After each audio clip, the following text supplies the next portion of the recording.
Eto, nakadiskarte ako ng pera kay pareng Ekte. Buti na lang napahiram niya ako kaya may pambayad na tayo ng kuryente. Nakakahiya tuloy. Tinanong ko pa niya sa akin kung ano nang ginagawa mo. Sabi ko hanggang ngayon nag-aaral ka pa rin. Hindi ka pa rin tapos.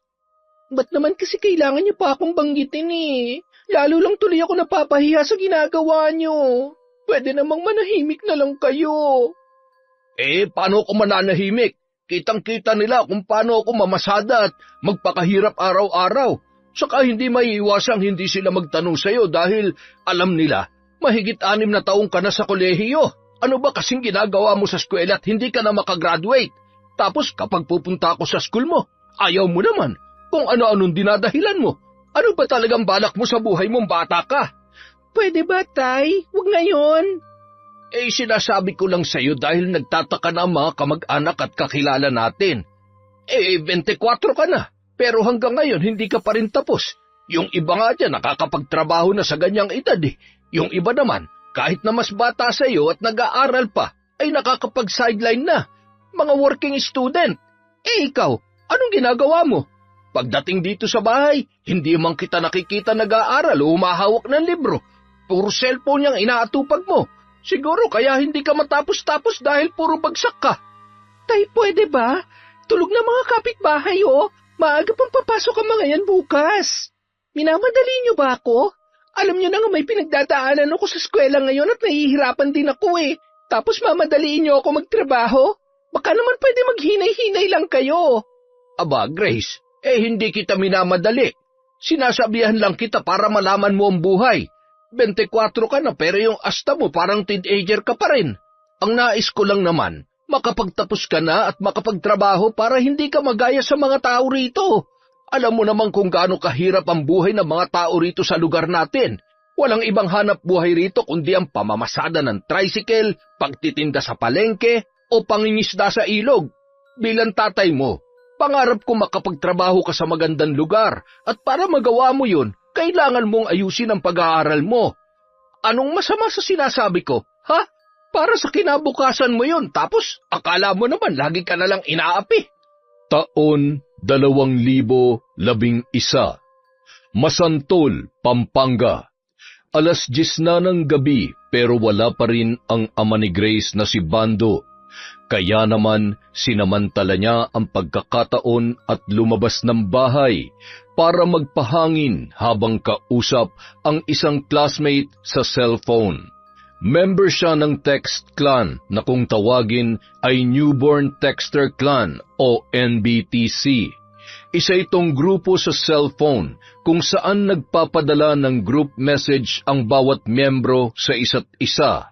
At kada buwan, nagkakaroon sila ng Grand Eyeball kung saan nagkikita-kita ang mga miyembro para makapag-bonding at makita sa personal ang mga naging barkada nila sa loob ng grupo.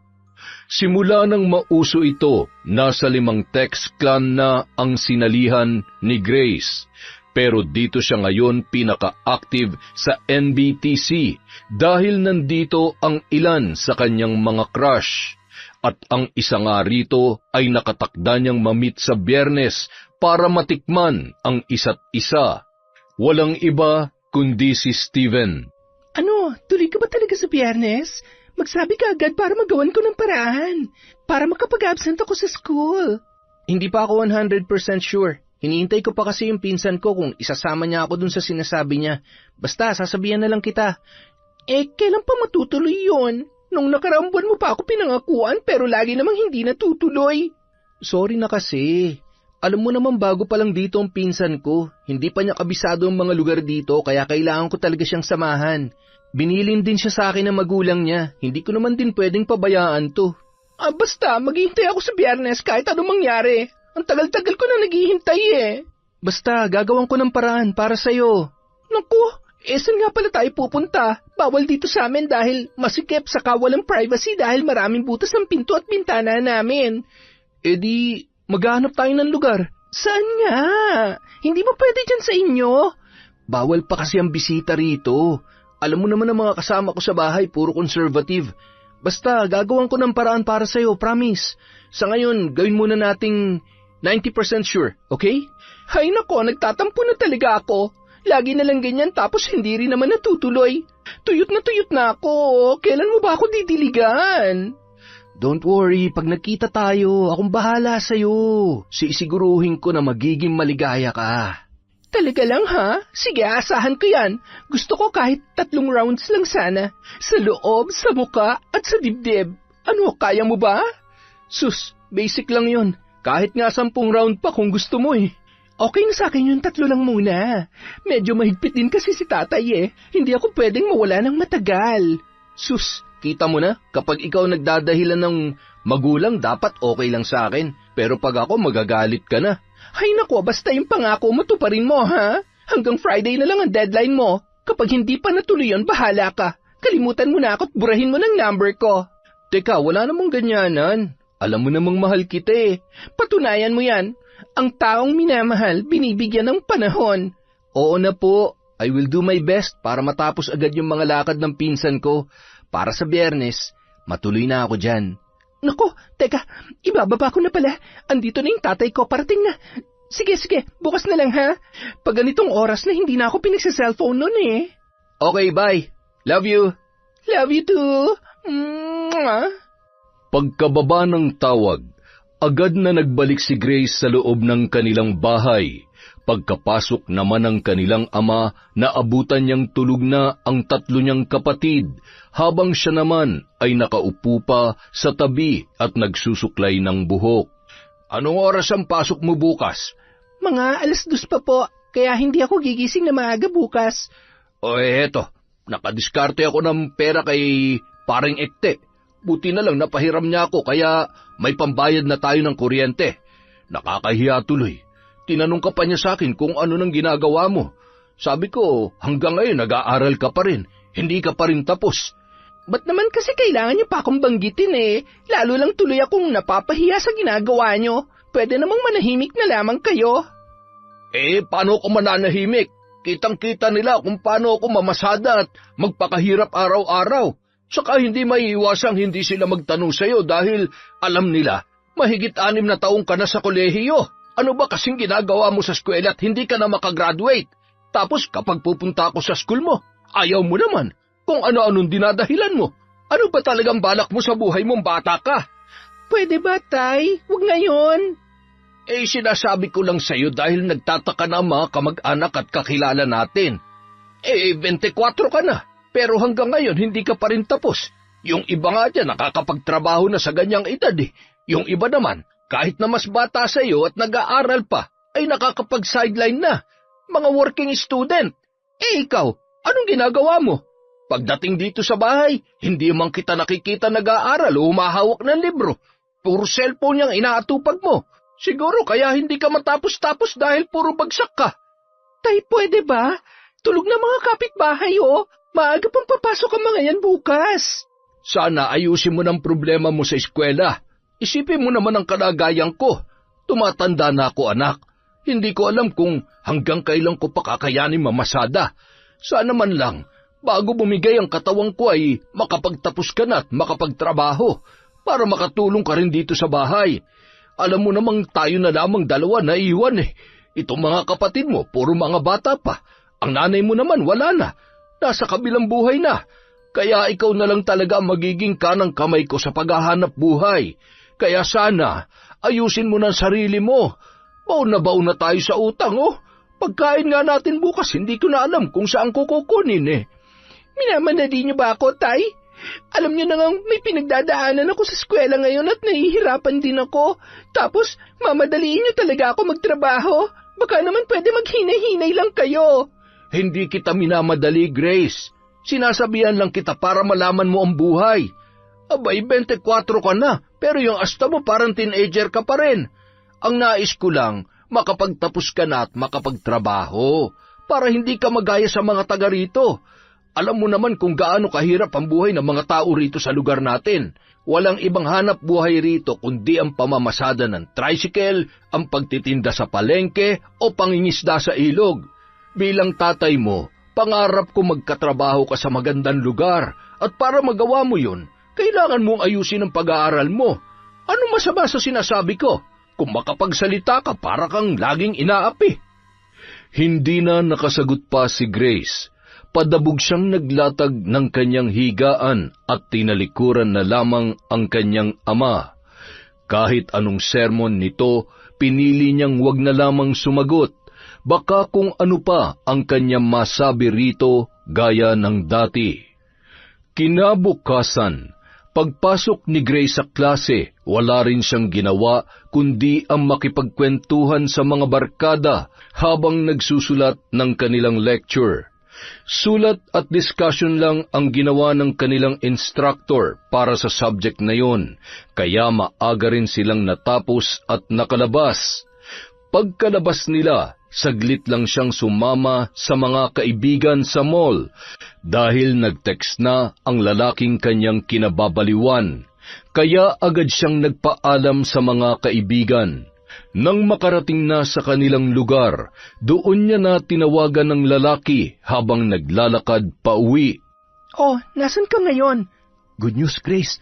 Matutuloy na ako sa Biyernes. Ha? Talaga? Napakiusapan ko na yung pinsan ko, kaya ngayong araw ko na siya sasamahan para bukas makakagala na ako dyan. Ay, salamat talaga, bebe. I love you. I love you too. Mag-ahit ka na bukas, ha? Ayoko kasi ng may sagabal eh.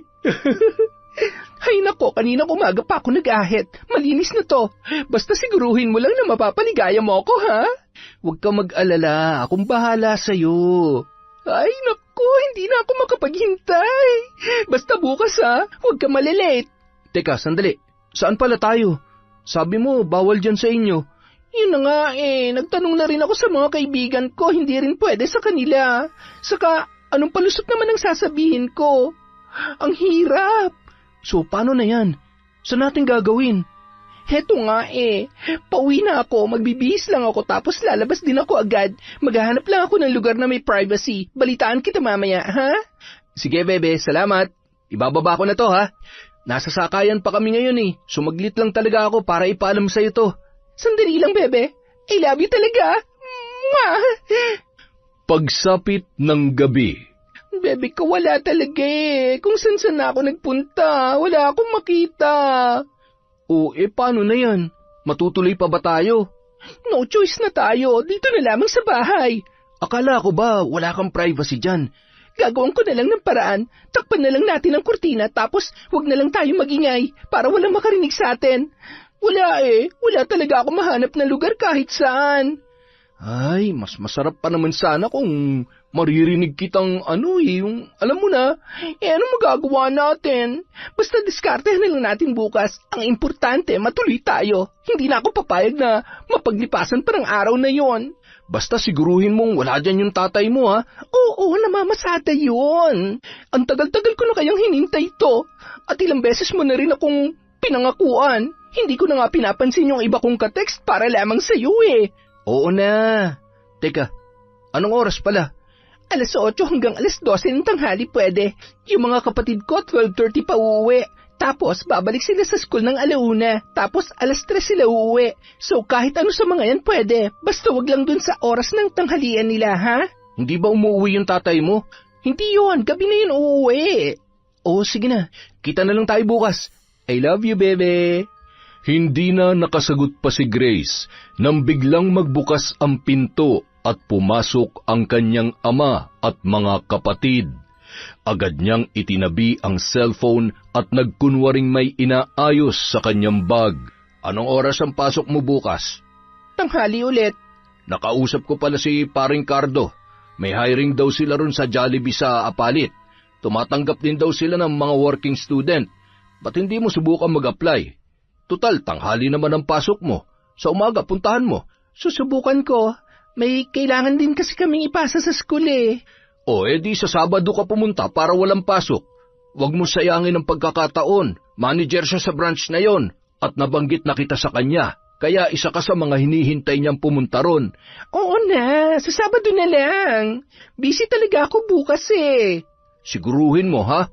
Dahil sa Sabado, tatanungin uli kita kung pumunta ka ba talaga o hindi. Ayaw ko sanang puwersahin ka, kaso ang dami na talaga natin bayarin ngayon tapos baon na rin ako sa utang. Wala na akong ibang malalapitan na pwede makatulong sa akin kundi ikaw na lang. Nasa tamang edad ka na, Grace. Isipin mo na lang, yung mga kaedaran mo nagtatrabaho at kumikita na. Kaya ikaw sa lagay mong yan, pwede ka na rin maging working student, kahit pansamantala lang naman. Kapag medyo nakaluwag-luwag na tayo, pahihintuin na kita at mag-focus ka na uli sa pag-aaral. Ngayon lang talaga to dahil sobrang tambak na tong mga utang at gastos natin. Oo na, sa Sabado pupuntahan ko yun. Kinabukasan, dumating na ang katekst niyang si Steven na taga Bulacan. Gaya ng kanilang plano, sinarado nila ang mga pinto at bintana at tinakpan ng kurtina at mga karton ang mga butas. Naglatag na rin siya ng kutsyon sa sahig para maging komportable ang kanilang pwesto. Nang umagang yun, isinuko ni Grace ang kanyang sarili sa lalaki, gaya ng ginawa niya sa mga naunang lalaki na nakadate niya. Sa bawat clan na sinasalihan, ang lagi niyang hanap ay lalaking makakatalik.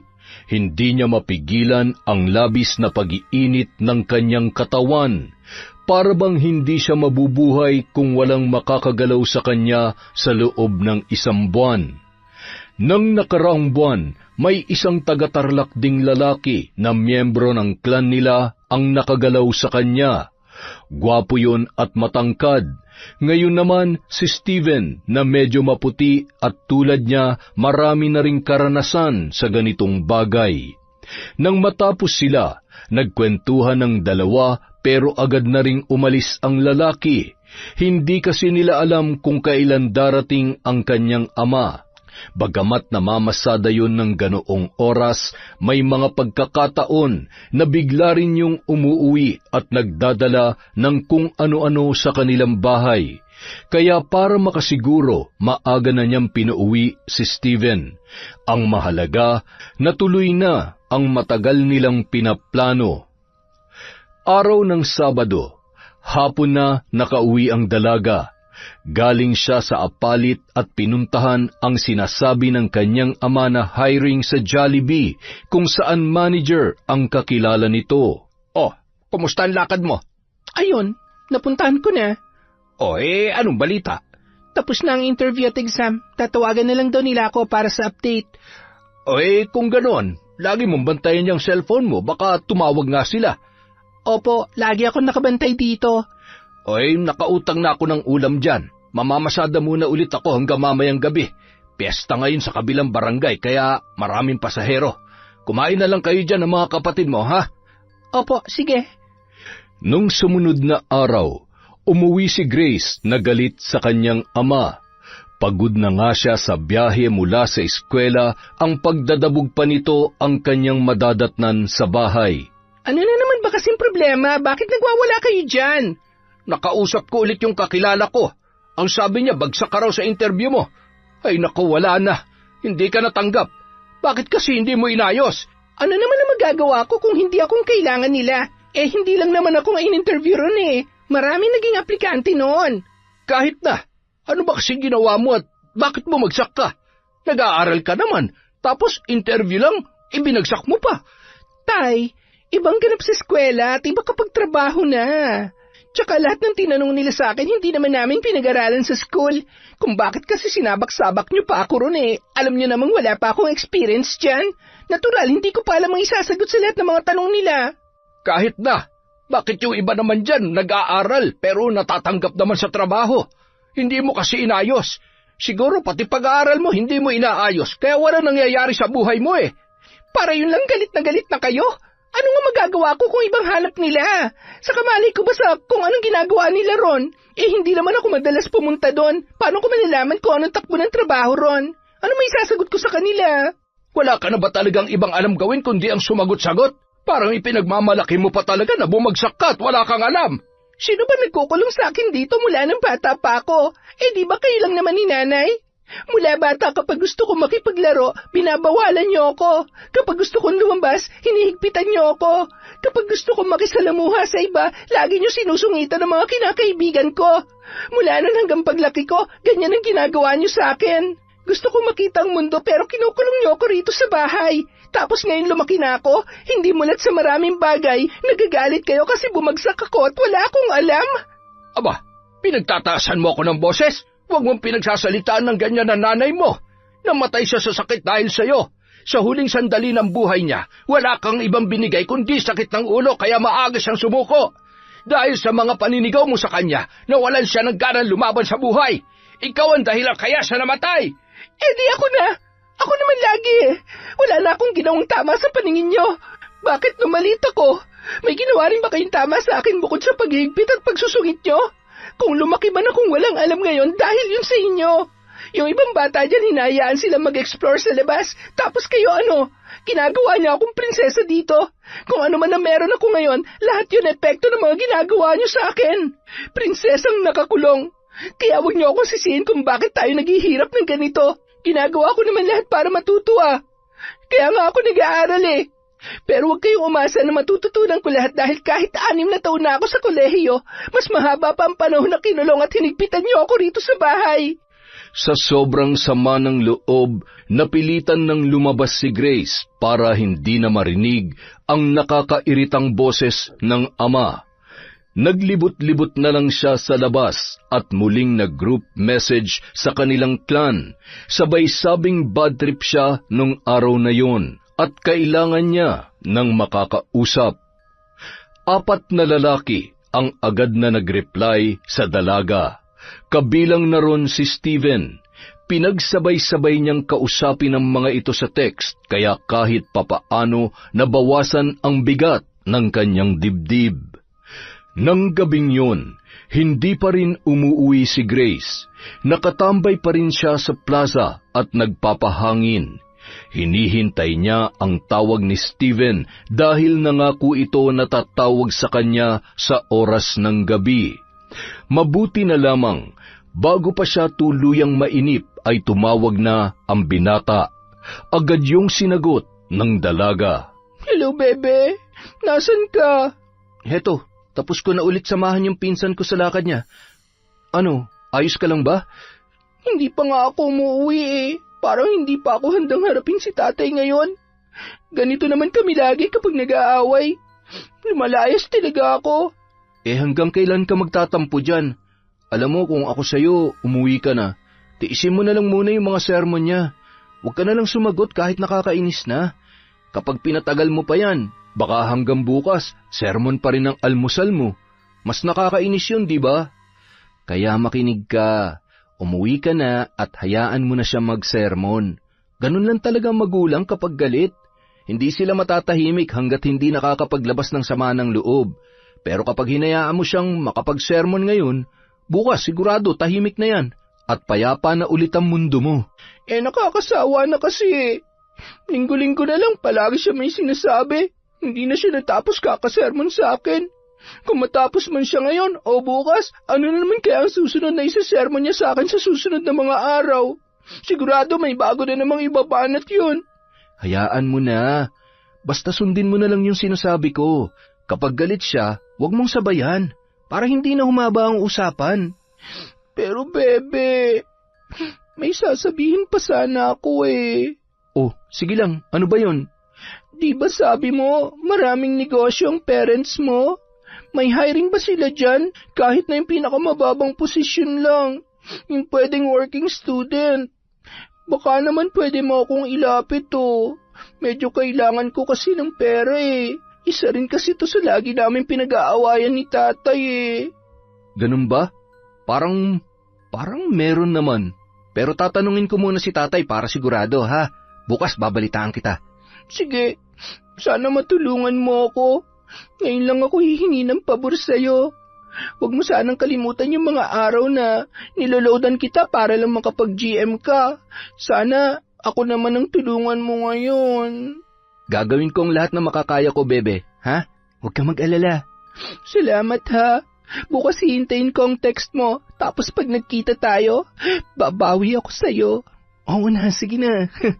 Basta umuwi ka na sa inyo at huwag mo na lang sabayan ng galit ng tatay mo, okay? Saka gabi na, baka mapagtripan ka pa dyan sa labas. O sige, uuwi na ako, ibababa ko na to. Salamat ulit ha. Buti na lang nakilala kita. Huwag ka mag-alala, mula ngayon, wala na akong ibang kakausapin. Ikaw na lang. We, seryoso ba yan? Pero salamat din ha. Alam mo naman, simula na magkakilala tayo, ikaw lang lagi ang pinaglalaanan ko ng ganitong oras at panahon. At gaya ng lagi kong sinasabi sa'yo, gagawin kong lahat para matulungan ka sa lahat ng problema mo. Basta ako lang, wala nang iba ha. Siyempre naman, mula ngayon, sayong-sayo na lang ako. Pagkatapos ng kanilang pag-uusap, medyo nag-alinlangan ang dalaga. Mahal na rin niya si Steven pero hindi rin niya maipapangako na dito lang niya maibibigay ang kanyang sarili. Kahit kasi may nararamdaman na siya para sa isang tao, hindi pa rin niya mapigilang mahulog sa iba, lalo na kapag nakatagpo uli siya ng lalaki na kanyang matitipuhan. Kinabukasan, may subject na pang-umaga si Grace kaya maaga rin siyang gumising at nag-ayos. Naglalakad na siya patungo sa sakayan ng jeep nang mayroon siyang mapansin sa isang tabi. Umagaw sa kanyang pansin ang isang matandang babae na sumisigaw at nagmumura sa daan. Mga siraulo kayo! Mga walang kwenta! Ako ang puputol sa sungay niyo, mga demonyo! Akala niyo matatakot ako sa inyo? Kayo matakot sa akin, mga inutil! Mga hampas lupa! Mga hinayupak! Pinagtitinginan na yon ng mga tambay at iba pang naglalakad sa daan. Nang medyo kumalma na ang matanda at naupo sa isang tabi, isang dalaga ang nakita niyang nagmagandang loob dito at nagbigay ng isang piraso ng mais na nakabalot pa. Kinuha yun ng matanda pero hindi ito nagpasalamat sa dalaga, ni wala siyang sinabi sa babaeng yun. Parang nasa ibang dimensyon ang utak ng ale. Patuloy lang ito sa pagmumura habang nakaangat ang isang kamay at nakahawak sa mais na binigay sa kanya. Hindi nagtagal, pinabayaan na lamang siya ng mga tao. Si Grace naman ay sumakay na ng jeep para pumasok sa eskwelahan. Samantala, pagdating sa klase, sa mga probinsya, usong-uso ang mga mangkukulam at mambabarang na yan. Pero alam nyo ba na dito sa atin sa Pampanga, may sarili rin tayong bersyon. Ang mga sinaunang Kapampangan ay malalim din ang kaalaman sa pangkukulam at pambabarang. Pero ang pambabarang nila ay hindi lang nakakulong sa pagbibigay ng sakit o sumpa sa kanilang mga binibiktima. Noong unang panahon, ang ilang mga mambabarang na nabuhay rito sa atin, may kakayahan din magpagalaw ng mga bagay gaya ng rebulto o manika. May kakayahan din silang lumikha ng espiritu para gawing haunted ang isang lugar. May kapangyarihan din sila para bumuhay ng bangkay at utusan ito ng mga karumal-dumal na gawain. Sa kauna-unahang pagkakataon, doon lang nakuha ng instructor ang atensyon ng lahat, kabilang na si Grace. Kadalasan kasi kapag history subjects gaya nito ay lagi siyang inaantok at tinatamad. Pero ngayon, sa hindi malamang dahilan, bigla siyang nagka-interes sa mga sinabi ng kanilang guro, lalo't bago sa kanyang pandinig ang mga ganoong bagay. Pamilyar siya sa kulam o barang pero hindi niya alam na may sarili rin palang bersyon ang kanilang probinsya tungkol dito. Bukod sa mga yan, marami pang mga nilalang na nabuhay rito na may kanya-kanya ring abilidad. Hindi lang sila puro mangkukulam o mambabarang. May tinatawag din tayong mangkukusim. Sila ang may kakayahan para palabasin ang sariling kaluluwa at mangulam sa malalayong lugar. Mayroon ding mangguguna. May kakayahan naman silang gumawa ng gayuma, lunas o anting-anting sa pamamagitan ng mga halaman. Meron ding manggagawe. Marami silang alam sa mga halaman na hindi alam ng karamihan. At ito ang ginagamit nila para makagawa ng itim na mahika o lason sa pamamagitan ng mga halamang yon. May tinatawag din magbantala. Bihasa sila sa paggawa ng mga dasal o panalangin na may iba't ibang epekto sa tao o sa paligid. Meron ding uple. Ito ang tawag sa mga taong may kakayahang gumawa ng ilusyon. Manlilinggo. Sila naman ang mga taong may kakayahang kumilos ng mabilis. magtago gumamit ng sandata, mag-espiya at bumuo ng mga delikadong patibong. Manula, sila ang nakakakita sa hinaharap. Siyak, mas malakas ang pangitain nila sa hinaharap at sila lang din ang may kakayahang maglakbay sa nakaraan o sa kasalukuyan. Mamaluwe, sila ang mga taong napapabagal ang kanilang pagtanda. Lagayan, mamalian at katulunan. Sila ang may kakayahang makipag-usap sa mga kaluluwa at espiritu ng kalikasan. At kapag nakabisa mo ang lahat ng mga ito, ang itatawag sa iyo ay ukluban. Taglay niya ang kapangyarihan ng lahat ng mga nabanggit, kaya siya rin ang pinakamalakas. At yan ang makulay na mundo ng mga taong may kalam dito sa ating probinsya. Ang salitang kalam ay nangangahulugang the gifted sa Ingles. Sila ang mga taong nabiyayaan ng kakaibang kapangyarihan o abilidad. At noong unang panahon, maraming mga kapampangan ang sinasabing may kalam, pero dahil sa pagkalat ng gyera, hindi na nila ito naipasa pa sa kanilang mga kadugo, kaya unti-unti rin silang nabawasan, hanggang sa mawala na sa kasaysayan. Tuwang-tuwa si Grace at ang kanyang mga kaklase sa kanilang natuklasan. Hindi niya akalaing ganito pala kalawak ang mundo nilang mga kapampangan pagdating sa kulam o barang. Akala niya ang pangkukulam o pambabarang ay nakakulong lamang sa pagbibigay ng sakit o sumpa sa isang tao. Marami pa palang kakayahan ang mga ito at marami pa silang mga kauri na hindi pa alam ng karamihan. Lalo na sa mga hindi taga Pampanga. Napapaisip tuloy siya kung may ganun pa bang mga tao o nilalang sa panahon ngayon. Pagkatapos ng klase, sa kanyang pag-uwi, kumain na agad sila ng kanyang mga kapatid. At nang matapos siya sa gawain sa kusina, pinalabas na muna niya ang mga yon habang siya ay pumwesto sa isang tabi at inatupag muli ang keypad ng kanyang cellphone.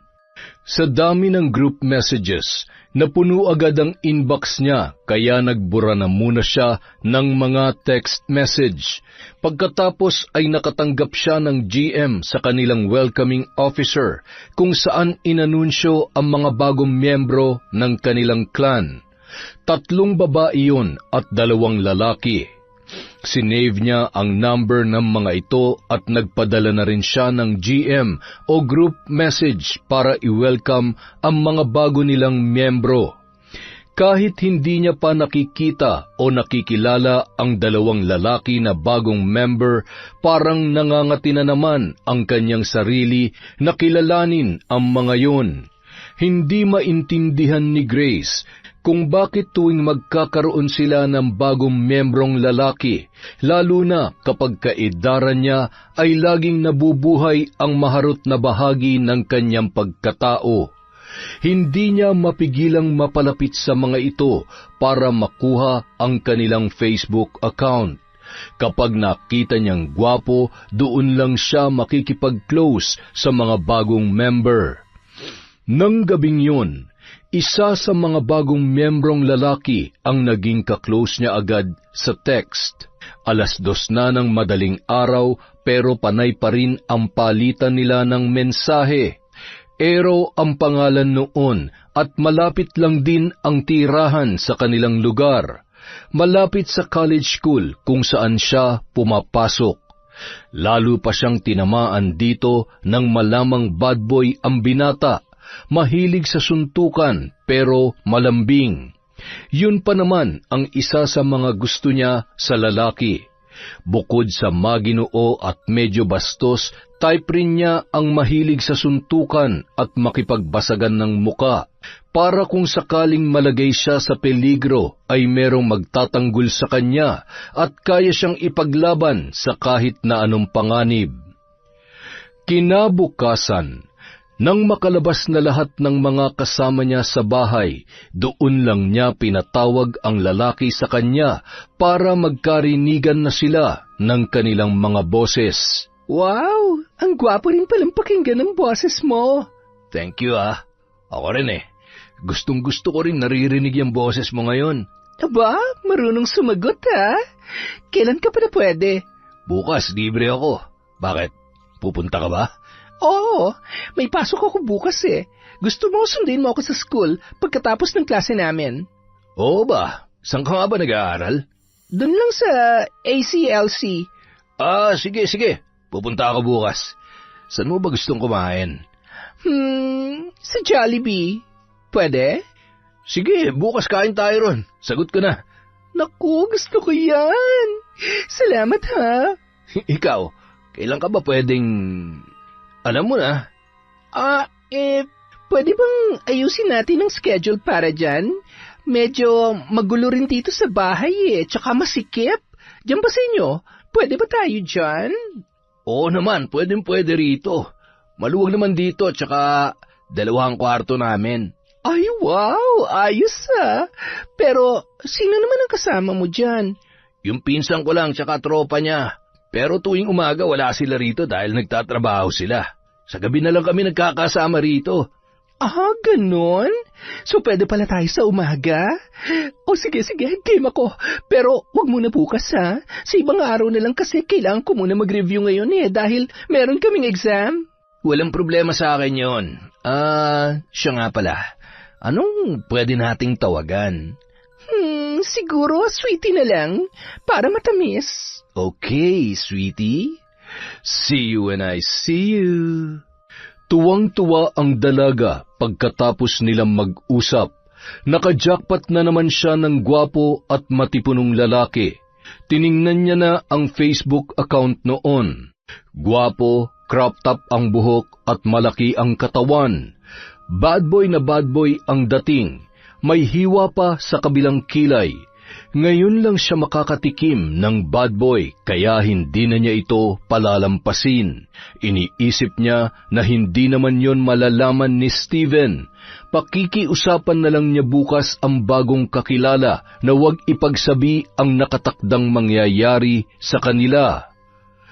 Kinabukasan, habang papasok siya ay nakita na naman niya ang matandang babae na nagmumura. Gaya ng inaasahan, pinagtitinginan na naman yun ng mga tao at pinagtitripan pa ng mga batang naglalaro. Mga walang hiya kayo! Mga wala kayong kwentang lahat! Akala nyo natatakot ako sa inyo? Hindi! Ang tagal ko nang nabubuhay sa mundong ito! Wala nang sino man na magbibigay ng takot sa akin. Kaya wag niyo akong tinatakot ng ganyan kung ayaw niyong kayong matakot sa gagawin ko.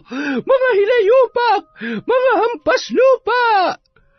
Nais niyang maawa sa kalagayan ng matanda pero hinayaan na lang muna niya yon dahil meron pa siyang pasok. Base sa mga murang lumalabas sa bibig nito, parang may matindi yung hinanakit na naging dahilan ng pagkasira ng bait at katinuan. Habang naghihintay sa pagdating ng kanilang instructor, saglit na umupo sa isang tabi si Grace para magsagawa ng group message sa kanyang mga kaklan. Ang mga barkada naman niya ay nasa likod lamang at abala sa kani-kanilang mga ginagawa.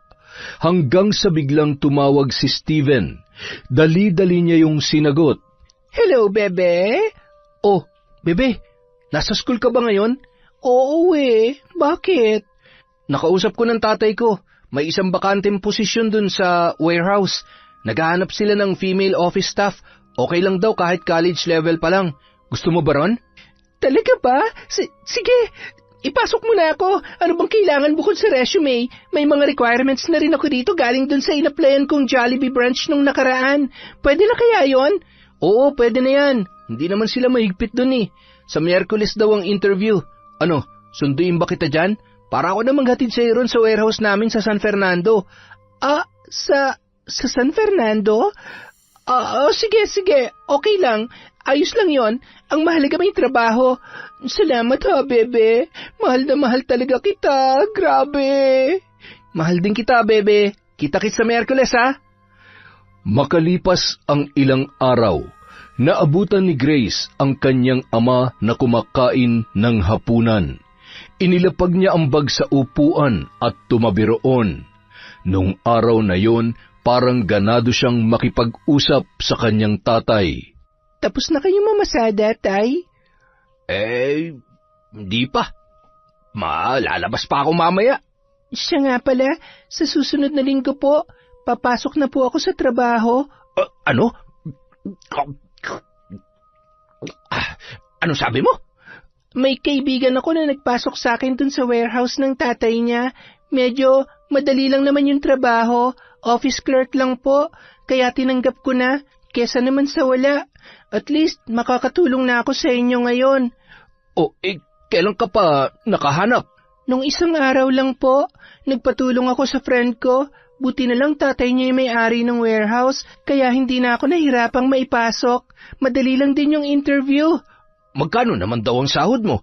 Below minimum lang kasi part-time lang po ako doon. May mga araw na half-day lang kasi may pasok ako sa school. Ay, hindi na bale. Ang mahalaga, merong kahit papano. Malaking tulong na rin ang sasahurin mo para maipandagdag sa mga bayarin natin. Siyempre, iba-budget naman natin yan lahat. Hindi ko naman kukunin lahat yan. Magtitira pa rin tayo para sa sarili mo, para may baon ka sa eskwela. Okay po, tay. Yan lang naman ang gusto ko, anak. Yung maranasan mo yung ganitong buhay, kahit papano, para habang bata ka pa, matuto ka nang tumayo sa sarili mong mga paa. Para pagdating ng araw, mas alam mo nang gagawin mo. Kasi ako, hindi ko alam kung hanggang kailan pa ako makakapamasada. Medyo sumasakit na itong mga paa ko. Sana hanggang makatapos ka, malakas pa rin ako para hindi mo solohin ang lahat ng gastos. Okay na po, tay. Sige na, kumain ka na lang po dyan. Hindi sanay si Grace na ganoon kagaan ang boses ng kanyang ama kapag siya ay kinakausap.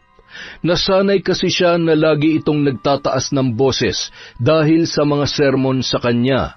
Ngayon niya lang ulit yon narinig magsalita ng ganoon kahinahon. Naisip niya na nakakapanibago pala. Parang bigla rin gumaan ang kanyang pakiramdam. Samantala, ng unang araw ni Grace sa trabaho, pagkalabas niya sa klase ng 12:00 ng tanghali, agad na siyang bumiyahe patungo sa warehouse kung saan isa siyang inventory clerk. 9:00 ng gabi na siya nakauwi sa kanilang bahay. Naabutan niya na tulog na ang kanyang mga kapatid, habang ang kanyang ama naman ay tila naghihintay sa kanyang pagdating. Kumusta ang trabaho mo? Ayos naman po. Hindi ka ba masyadong nahirapan? Hindi naman.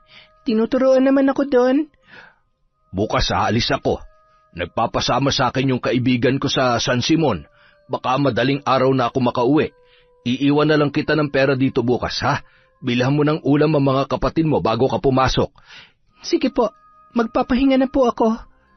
Kahit hindi nagalit ang tinig ng kanyang ama, naiilang pa rin si Grace na kausapin yun. Hindi pa rin kasi mabura sa kanyang alaala ang lahat ng sermon noon sa araw-araw na nagdaraan. Nasanay na talaga ang kanyang tainga na lagi yung galit, at kahit ngayong matinuna ang kanilang pag-uusap, hindi pa rin niya magawang kausapin yon na maayos. Lagi na lang matipid ang mga salitang binibitawan ng dalaga kapag magkausap sila ng kanyang ama. Kinabukasan, pagkatapos niya magtrabaho, dumiretso siya sa bahay ng bago niyang textmate na si Ero. Ito na ang pangalawang beses na nakapunta siya sa bahay noon, at ito na rin ang pangalawang pagkakataon na may mangyayari sa kanila. Hindi niya akalaing mas magugustuhan niya ito kesa kay Steven. Mas gwapo at mas malinis tingnan si Steven, pero mas mahusay si Ero pagdating sa kama. Para sa kanya, wala rin namang magiging problema kung pagsasabayin niya ang dalawa dahil una sa lahat, hindi naman sila opisyal na magnobyo ni Steven. Nagtatawagan sila ng bebe, pero ganun din naman siya sa iba pa niyang mga katekst na lalaki. May kanya-kanya siyang tawag sa mga ito at pare-pareho lang din niyang sinasabihan na mahal niya ang mga yun. At ngayon, isa na si Ero sa mga idinagdag niya sa kanyang listahan. Buti nakapunta ka ngayon, pinayagan ka ng tatay mo.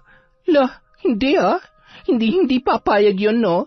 Wala kasi siya ngayon sa bahay kaya malaya akong gumala ngayon. Bukas na madaling araw pa siya darating kaya dito na ako dumiretso. Yung mga kapatid mo? Nabilhan ko na sila ng pagkain kanina hanggang hapunan. Sinabihan ko na rin sila na gagabihin ako ngayong araw kaya wala na magiging hadlang. Pwede na nating ulitin yung nakaraan kasi sobra akong nasarapan sa ginawa natin eh. Talaga ba? Nagustuhan mo yung helicopter style na ginawa natin? Ay, oo, grabe. Ang sarap sa pakiramdam. Ulitin natin ngayon, dali.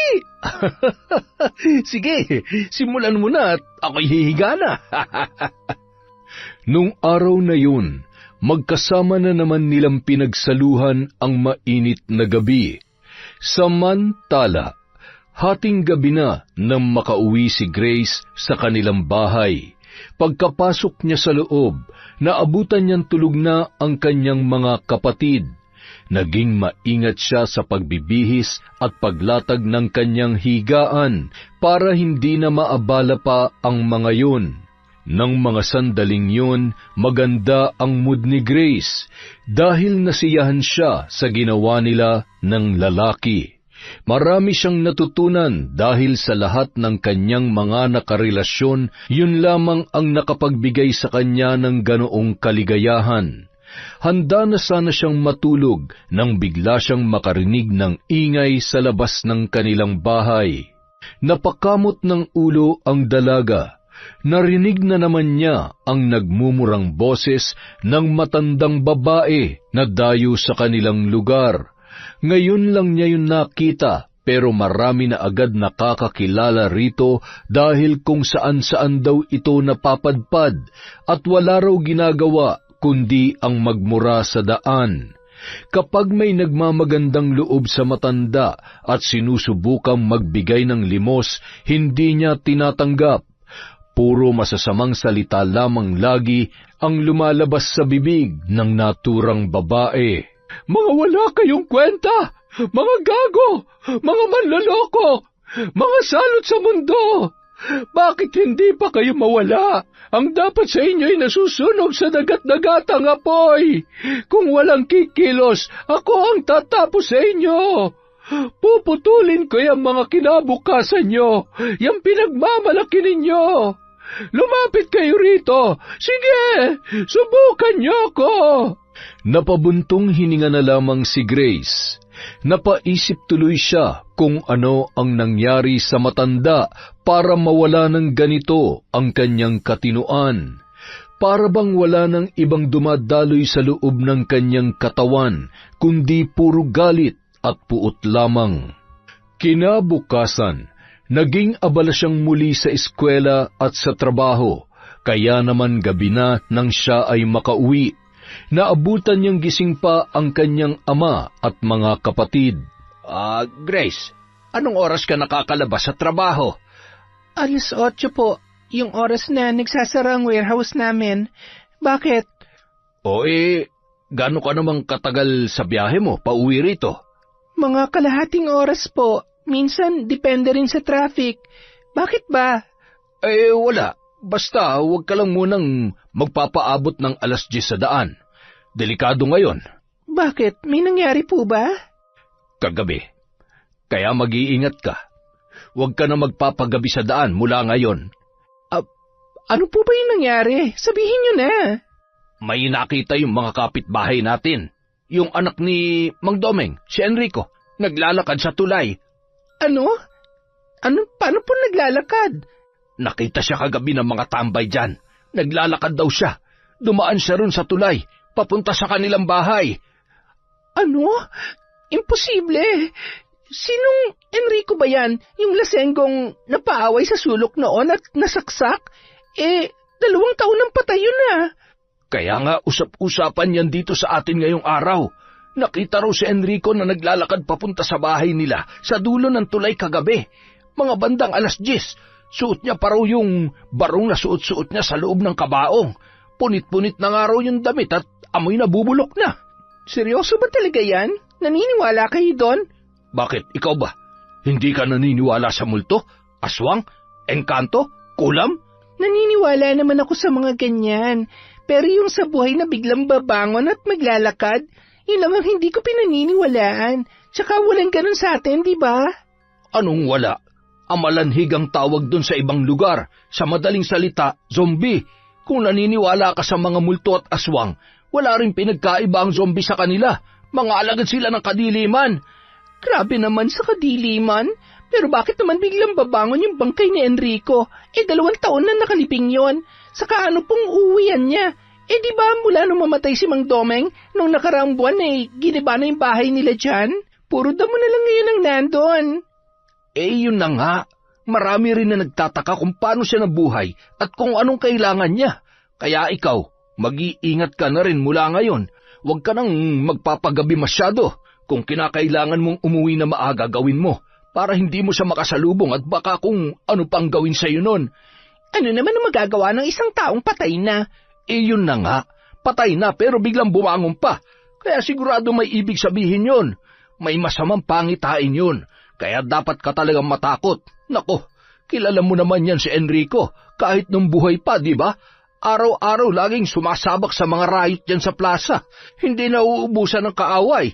Laging nasa inuman, sugalan at patayan. Ayan tuloy ang nangyari. Nasaksak, nakarma. Kung nung nabubuhay pa siya, ganun na siya kasama, paano pa kaya ngayong bigla siyang bumangon ulit sa libingan niya? Oo na nga. Sige na po, mag-iingat na ako. Hindi na lamang inintindi ni Grace ang sinabi ng kanyang ama. Bagamat medyo nagulat siya sa balita, wala rin siyang balak magpaapekto rito dahil sa lahat ng mga kwentong kababalaghan at paranormal, ang mga zombie o bangkay na bumabangon lang talaga ang hindi niya pa kayang paniwalaan. Isa pa, mahilig din naman sa tsismis at kwentong katatakutan ang kanilang mga kapitbahay, kaya hindi siya dapat magtaka sa bagong kwentong pinapakalat ng mga yun. Nang sumunod na gabi, isang nakakakilabot na balita na naman ang sinabi ng kanyang ama nang siya ay umuwi. Mayroon na namang bangkay na nakitang naglalakad sa kanilang lugar. Sino na naman ang nagsabi niyan, Tay? Basta. Doon nakita malapit sa palengke. Alam mo ba kung sino ang bangkay na yon? Sino daw po? Si Miguel. Ano? Si Miguel? Yung anak ni Mang Enteng na tindero sa palengke? Yung binatang namatay dahil sa aksidente sa motor? Oo, yun nga. Mag-iisang taon nang patay yun na. At ngayon, bumangon din gaya ni Enrico. Siya naman ngayon na nakita naglalakad sa may palengke kagabi. Kaya ayun, nagsitakbuhan lahat ng mga tambay at tricycle driver na nakakita sa kanya. Ano na raw ang itsura niya? Yun nga nakapagtataka. Madumi lang pero ang itsura ay parang nung nilibing lamang. Totoo ba talaga yan, Tay? Anak, mahirap lang ang mga kababayan natin pero hindi sila mga sinungaling. Alam na alam ko kapag nagsasabi sila ng totoo. Saka kalat na rin yan sa buong bayan. Ang dami rin kayang nakakakilala sa Miguel na yun nung nabubuhay pa. Sayang nga ang batang yun Gwapo sana, matalino, artistahin, pero maagang kinuha na may kapal. Kung totoo man yan, ano nangyayari? Bakit bumabangon ang mga patay? Kaya nga mag-ingat ka. Hindi ko rin alam kung anong dahilan. Huwag na huwag ka talagang magpapaabot ng sobrang gabi kapag umuwi ka. Alam mo ba kung anong oras siya nakita kagabi? Mga bandang 10:00 din, kaparehong oras nung nakita si Enrico nung nakaraan. Oo na po, magmumotor na lang ako para mas maaga ako makauwi rito. Kapag jeep kasi, hindi maiiwasang gabihin talaga ako dahil bibihira lang ang jeep na dumadaan dun sa pinapasukan kong trabaho. Kahit labag sa loob ng dalaga, sinikap na ring makauwi ng maaga ni Grace ng mga sumunod na araw. Kahit napapagastos na siya ng malaki sa pamasahe, nagpasya siyang magmotor na lang gabi-gabi para mas mapabilis ang kanyang pag-uwi. Sa lugar kasi ng kanyang pinagtatrabahuhan, sa oras ng labas niya ay wala nang masyadong jeep na dumadaan. Kadalasan gumagarahe na para bigyang daan naman ang mga tricycle na mamasada sa gabi, kaya lamang mas mahal ang singin ng motorsiklo lalo na kapag solo, hindi gaya ng jeep na mas nakakatipid ang mga pasahero. Pero nitong mga huling araw, pati si Grace ay nabahala na rin sa kumakalat na balita sa kanilang lugar tungkol sa 2 kilalang tao na matagal nang patay pero biglang bumangon at naglalakad. Kahit hindi niya pa nakikita ang mga yon, hindi niya maiwasang mangilabot sa tuwing siya ay uuwi, lalo na't madilim ang kanyang nilalakaran dahil walang ilaw ang poste. Samantala, naiwan ng dalaga sa bahay kasama ang kanyang mga kapatid na mahimbing nang natutulog. 10:30 ng gabi, nasa San Fernando ang kanyang ama at may dinalaw na matalik na kaibigan na nakakonfine sa ospital.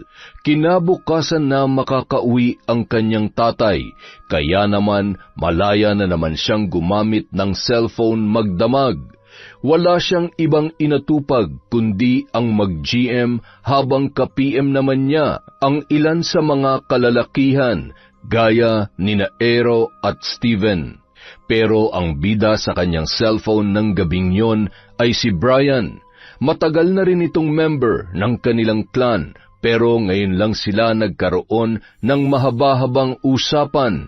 Umabot sa punto na nagkayayaan na sila na mag-one-night stand nung gabing yon. Ilang oras din yung pinag-isipan ng dalaga, pero sa huli ay pumayag na rin siya. Tutal, wala naman ang kanyang ama at makakabalik din naman siya ng madaling araw bago magising ang kanyang mga kapatid. Excited na tinawagan ni Grace ang number ni Brian. Uy, sure ka ba ngayong gabi na? Kundi ka busy. Samantalin na natin habang wala pa akong kasama rito sa bahay. Umalis ang magulang ko eh. Halika na, nanggigigil na ako sa iyo eh. Sige, hintayin mo ako. Tatakas lang ako. Tulog na rin naman ang mga kapatid ko pero wala namang pakialam ang mga to kahit saan ako pumunta. Buti na lang talaga wala rin si tatay, kaya magkikita na tayo. Sige, bilisan mo, habang maliwanag pa sa daan. Buti pa dyan. Dito sa amin, ang mga poste walang ilaw. Nakakatakot tuloy dumaan. Baka mamaya makasalubong ko pa yung nababalitang bangkay na naglalakad. Hindi yan. Huwag kang maniwala ron. Basta mag-ingat ka na lang. Bilisan mo na. Oo nga, eto na. Sandali lang. Relax ka lang dyan. Napilitan ng bumangon ang dalaga. Ni hindi na siya nagsuklay at nagpalit ng damit na pantulog. Nasa kabilang barangay lang kasi ang bahay ni na Brian. Maingat niyang binuksan ang pinto at nagmamadaling umalis. Ang ilaw na lang ng kanyang cellphone ang ginawa niyang flashlight sa napakadilim na daan. Para maibsan ng takot, nagpatugtog siya ng masayang kanta sa music player ng kanyang cellphone. Pinatugtog niya ang bagong release na kantang Superbass ni Nicki Minaj. Ngunit bago pa siya makalagpas sa plaza, isang eksena ang pumukaw ng kanyang pansin. Napaatras siya nang makita ang isang lalaki na gumagapang mula sa maliit na eskinita. Nang makalabas ito, unti-unti yung tumayo at humarap sa kanya. Kahit nanginginig, buong tapang niyang itinapat dito ang liwanag ng kanyang cellphone. Laking gulat niya nang maaninag kung sino yon. Mabilis na binalot ng kilabot ang kanyang katawan. Kung hindi siya nagkakamali, ang lalaking yon ay si Samuel, isa sa mga miyembro ng gang sa kanilang lugar na namatay 7 buwan na ang nakakalipas dahil sa sakit sa atay at gawarin ng kalabisan sa alak. Mabilis na nangatog ang kanyang mga tuhod. Bago pa siya tuluyang manghina sa takot, kumaripas na siya ng takbo pabalik sa kanilang bahay. Saka siya nagsara ng pinto at bintana.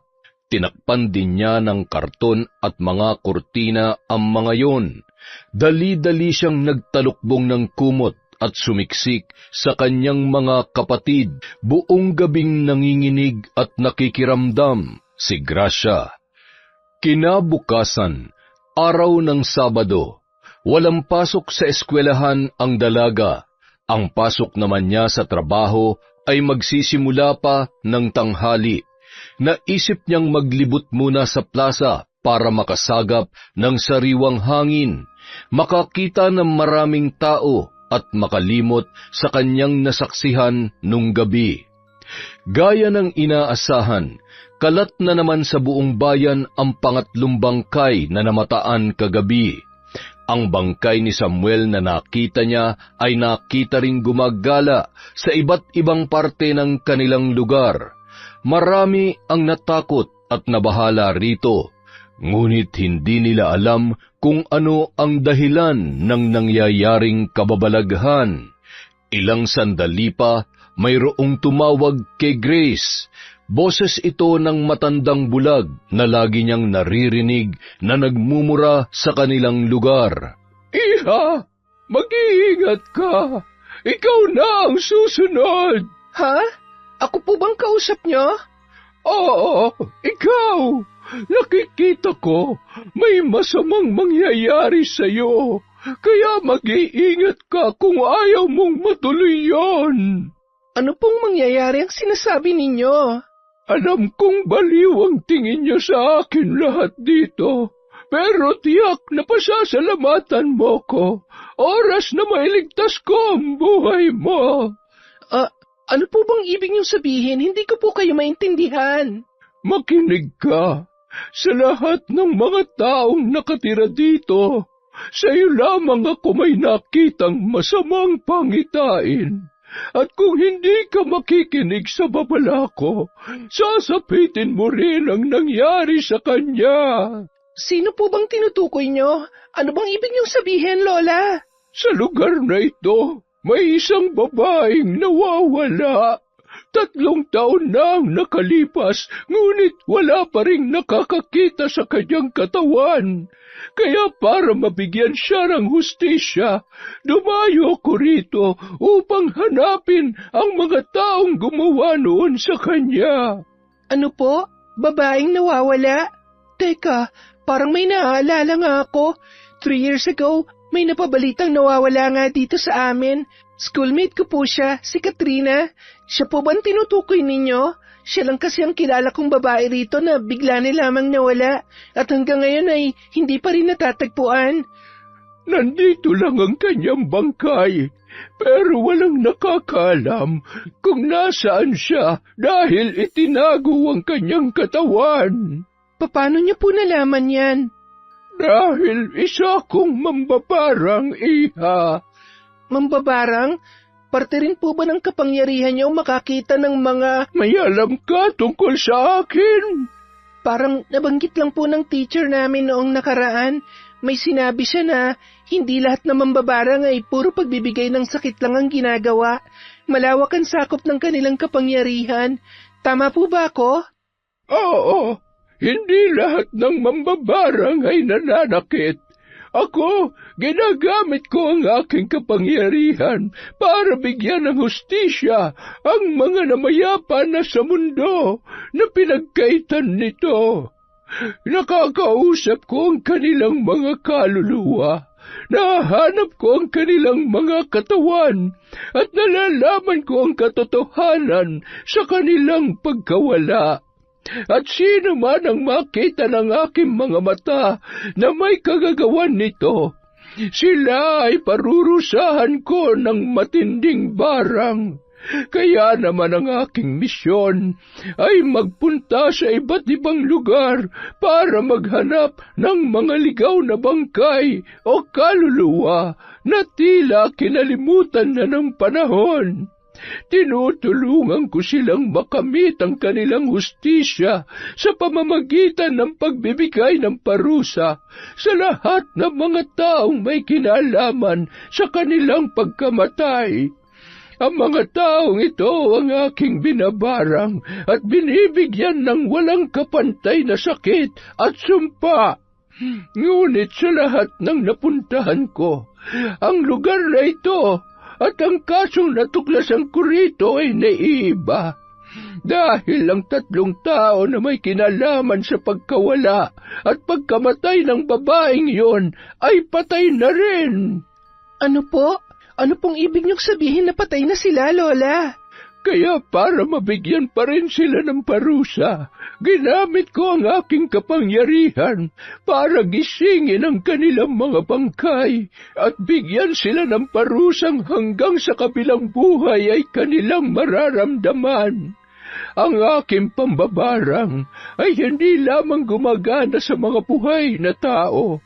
Dumadapo rin ito pati sa kanilang mga kaluluwa. Ano po?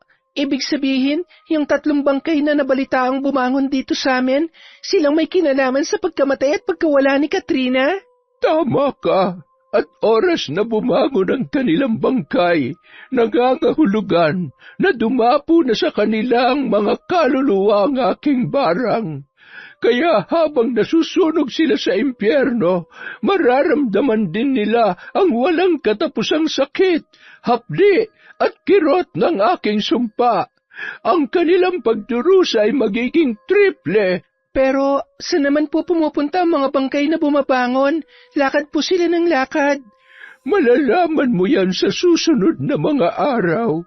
Ikaw, kung ayaw mong matulad sa babaeng tinutukoy ko, iwasan mo na lahat ng mga lalaking kinakasama mo ngayon. Ang mga lalaking nakapaligid sa iyo ang magpapahamak sa iyong buhay. Ha? Paano niyo po? Sa isang titig ko pa lamang sa tao, alam ko na ang lahat tungkol sa kanya, pati ang kanyang nagliliyab na mga lihim. Kaya kung gusto mong mabuhay pa, talikuran mo na ang mga taong pinagnanasahan mo. Sila maghahatid sa iyo sa bingit ng kamatayan. Paano niyo po nakikitang lahat ng ito? Bulag naman po kayo. Oo, bulag nga ako.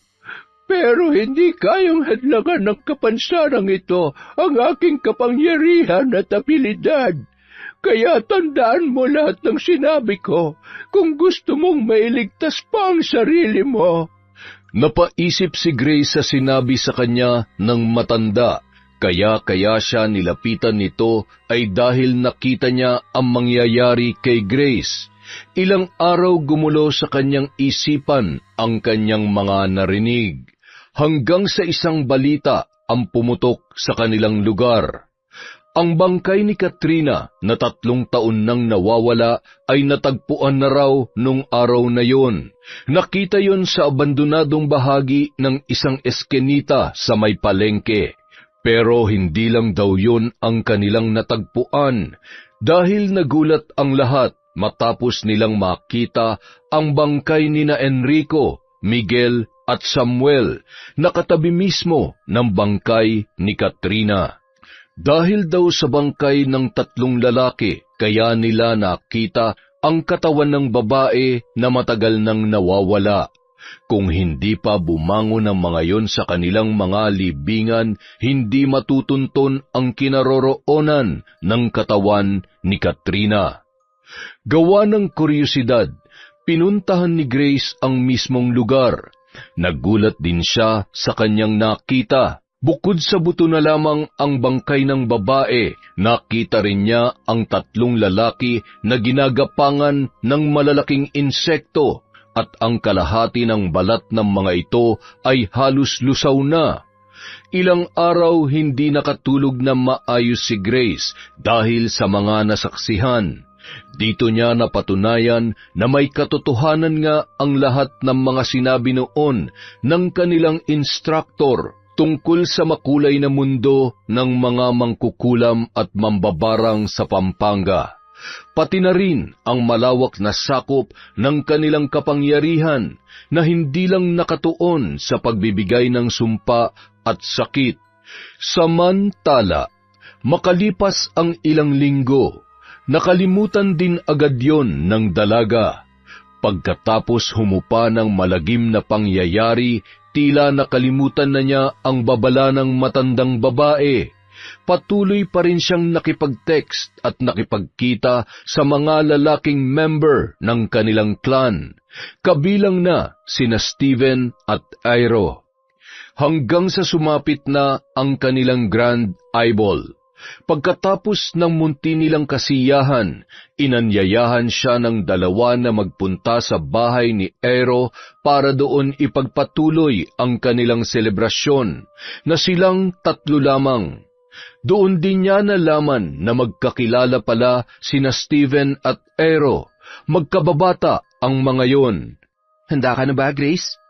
Lagi naman akong handa eh. Ang totoo niyan, ikaw talaga napili namin.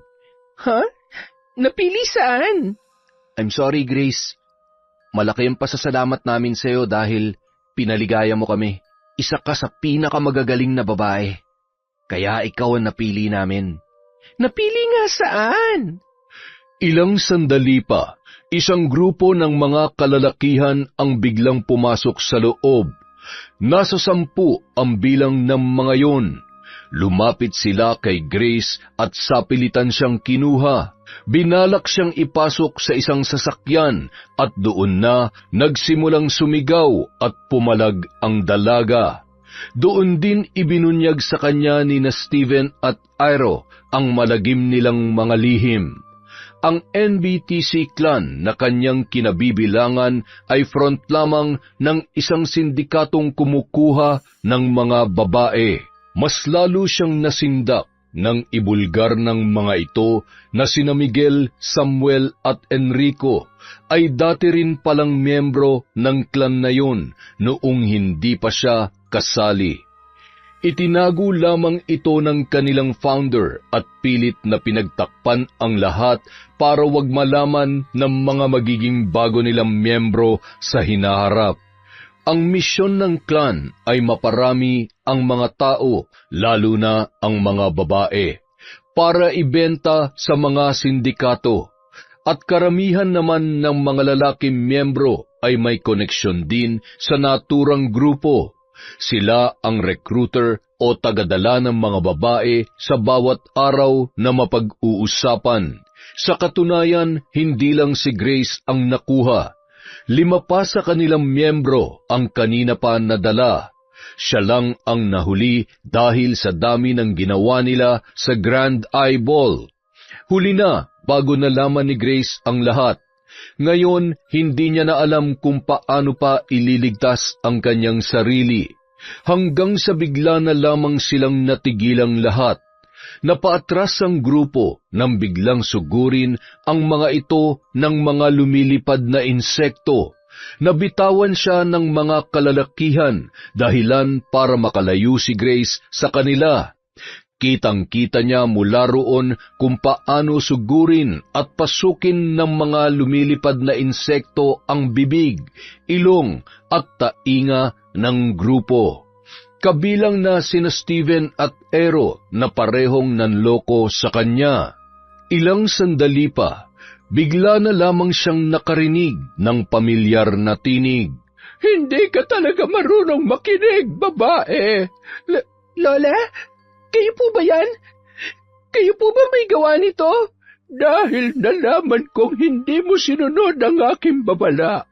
Napilitan akong manatili rito ng ilan pang mga linggo para bantayan at iligtas ka. Ayokong maulit pa muli ang masaklap na nangyari dito dahil lang sa ginagawa mo. Hindi ka marunong mag-ingat, hindi ka marunong makinig. Masyado kang uhaw sa laman. Kung hindi pa ako dumating, malamang kabilang ka na rin sa mga mapapahamak ngayong gabi. Maraming salamat po, Lola. Maraming salamat po sa pagligtas niyo sa akin. Utang na loob ko po sa inyo ang aking buhay. Pasensya na po kung hindi ako nakinig sa inyo. Pasensya na kung naging pasaway at matigas ang ulo ko, pero simula po ngayon, magbabago na ako. Kaya maraming salamat po ulit sa pagliligtas niyo sa akin. Lumayo na tayo rito bago pa dumating ang iba nilang mga kasamahan. Sa kalagitnaan ng kanilang paglalakad. Ano na po palang binabalak niyo ngayon, Lola? Ngayong tapos na ang misyon ko rito, Balak kong lumipat muli sa ibang lugar.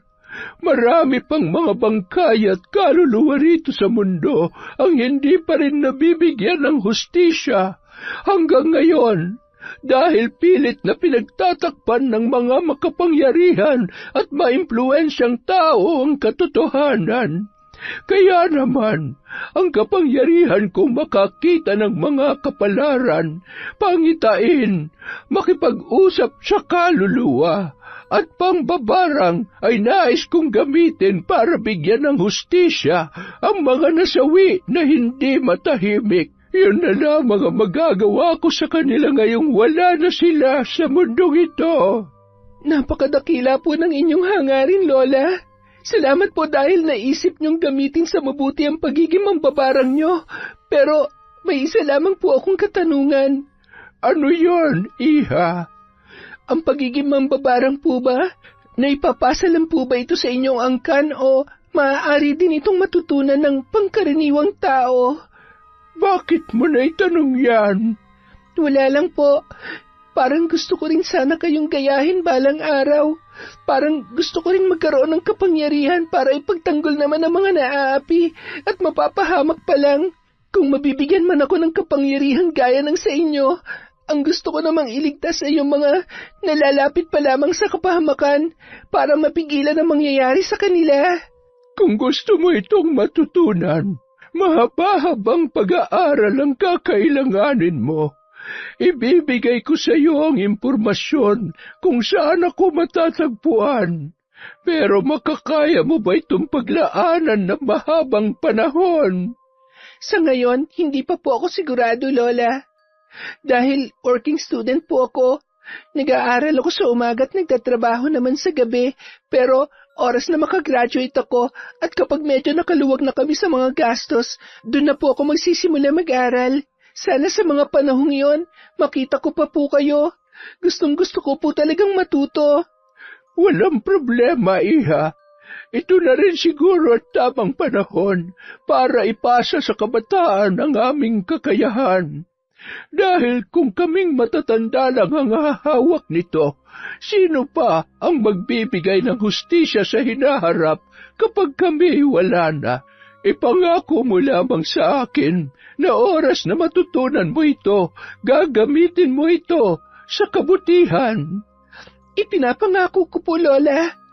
Handa ka na bang pasukin ang mundo ng kalam? Kalam? Nabanggit din po yun ng teacher ko. Ang ibig sabihin daw po nun ay mga taong nabibiyayaan ng kapangyarihan. Tama po ba ako, Lola? Tama ka. At dito sa Pampanga, hindi lang ako nag-iisang may kalam. Marami kami. Pero nagkalat lang kami sa iba't ibang lugar para isagawa ang aming misyon. Handa rin po ako makilala sila, Lola.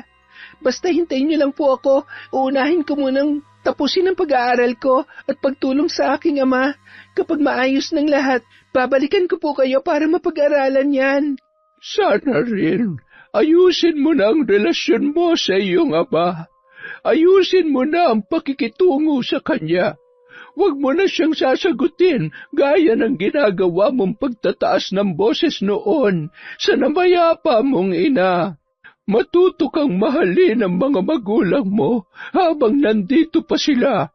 Dahil kapag dumating ang panahon na sila'y namaalam na, hindi mo gugustuhing magsisi. Opo, Lola, pangako, magbabago na po ako. Hindi ko po sasayangin ang ikalawang buhay na ipinagkaloob niyo sa akin. Maraming salamat po ulit. Pero bago po tayo maghiwalay, ano nga po palang pangalan niyo? Ako si Lola Tiring. Huwag mong kalilimutan ang pangalan na yan. Ako naman po si Mary Grace. Maraming salamat po sa inyong oras, Lola. Dito na po ang aking daan pa uwi. Mag-iingat po kayo sa susunod na lugar na inyong pupuntahan. Kinabukasan, nagulat si Mang Bando nang makita ang kanyang anak na nagluluto at naghahanda ng kanilang almusal. Oy, teka, anong ginagawa mo? Nagluluto po ng agahan natin, Tay. Oy, teka, may sakit ka ba? Mataas ba ang lagnat mo? Tay naman, ngayon na nga lang ako babawi eh. Gusto ko lang po makabawi sa lahat ng mga pagkukulang ko sa inyo. Ay, anong ibig mong sabihin? Alam ko pong naging walang kwenta akong anak. Nasa tamang edad na po ako pero wala pa rin ako nagagawang tama sa buhay ko. Kaya asahan niyo po na simula ngayon, aayusin ko na talagang pag-aaral ko para makatapos na ako kaagad. Pagkatapos ay maghahanap ako ng magandang trabaho para makatulong na rin po sa inyo. Kaya sana, Tay, mapatawad niyo po ako. Gusto ko sanang maging maayos na tayo ng tuluyan para lalo akong ganahang mag-aral. Ay nako, huwag mong isipin yun. Matagal na kitang pinapatawad. Salamat din at nauunawaan mo na rin ang gusto kong mangyari, anak. Para din naman to sa iyo eh. Para din ito sa ikabubuti mo at sa kinabukasan mo. Alam ko po yon. Kaya kain na po tayo. Saluhan niyo na po ako rito. Ang tagal na rin po mula nung huli tayong magkasabay na kumain sa pagkainan. Salamat anak ha. Mahal ka ni tatay, tandaan mo yan. Mahal ko kayo ng mga kapatid mo. Mahal na mahal din po namin kayo, Tay. At magmula nga noon, inayos na ni Grace ang kanyang buhay. Tinalikuran na rin niya ang clan na muntik pang magpahamak sa kanya. Naging mapili na rin siya sa mga tao na kanyang pinakikisamahan. Wala na siyang ibang pangarap ngayon kundi ang maibangon ang kanyang pamilya sa kahirapan. Yon! Aba, may panggugulat sa huli. Ang ganda ng kwento natin. Dahil dyan, meron tayong shout-out. Bawas tayo sa listahan natin na utang na shout-out. Hello po kay Lorizel May Arangcon, sa Gana-Gana family from Frederick Gana-Gana. Hello rin po kay Reyna Glenn at Glenda Panayas from Digos, Davao del Sur. Shout-out kay Perla Cantre Calderon from Ariel Calderon. Hello po sa Mamado family, Criste Gomez from Crisgel Mamado. Magkakapatid na Ambrosio of Pakil Laguna from Corazon, Cacalda. Hello po kay Miss Drawing. Shout out kay Cynthia Gomez, kay Sean, Sam at Sebastian from Chonchamcheb. Hello po kay Africa Montañez. Hi kay Vilma Lumage Rumbawa, Lumage at Singpet family from Linda Lumage. Hi kay Minerva Concepcion from Pasig. Hello po kay Irma Umali from Italy. Hi kay Merlin, kay Josefina Fuelias, kay Cliven Dubalan, kay Michi Ito. Hello po kay Leia Singapore. Hi kay Rosette Ersando. Hello kay Hilario Porta Jasmine. Shout out kay Maylene Benacio Kanja from Palawan. Hello po kay Rosalie Ashley Udrin Fradejas. Annaliza Moral from Stephanie Rose Fradejas. Hello po kay Corazon Ingay. Hi sa mama ni Samuel Kit Maniego.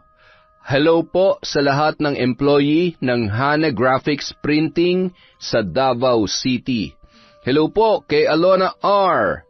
Shout out kay Juan Basanta. Shout out kay Kick Soul from Saudi. Hello sa Valencia family of Bataan from Heidi Valencia. Shout out po kay Ev Bagabaldo. Kay Jackie Rivera from Sampaloc. Kay Jonalyn Pokis. Kay Vem, Jonathan, Haji, Janice, Susan, Nika, at sa lahat ng taga-LF Firework from Emily. Hello po kay Linda Trinidad. Shout out kay Rachel Martinez, kay Dayan Supapo, kay Dominga Vicmundo. Hello po sa Mazo and Credo family from Marilu Credo.